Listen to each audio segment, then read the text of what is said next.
كم مرة يستيقظ الواحد منا أثناء نومه في الليل لأي سبب كان، ثم يعود لنومه.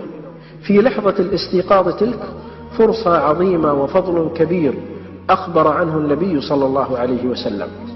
استمع يا رعاك الله لهذا الحديث الصحيح الذي رواه البخاري.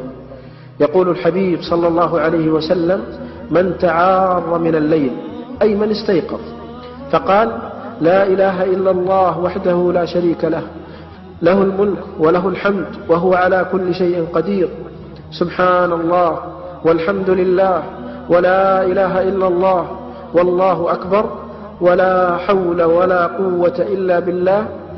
ثم قال، وهنا الشاهد: اللهم اغفر لي، أو دعا استجيب له، فإن توضأ وصلى قبلت صلاته. الله أكبر.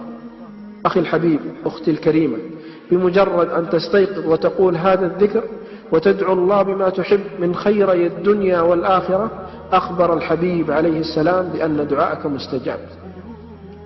يا رعاك الله، إنه ذكر سهل مكون فقط من 6 عناصر. رتبها، احفظها، وعلق قلبك بالله.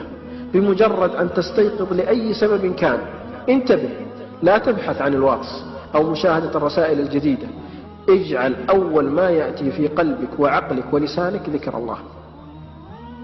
هذا الذكر وهذا الفضل لا يحتاج إلى وضوء ولا إلى أن تقوم من فراشك. كل ما يحتاج أن تعلق قلبك بالله لتفوز بهذا الفضل العظيم. اللهم يا رب علق قلوبنا بك ووفقنا لهذا الذكر.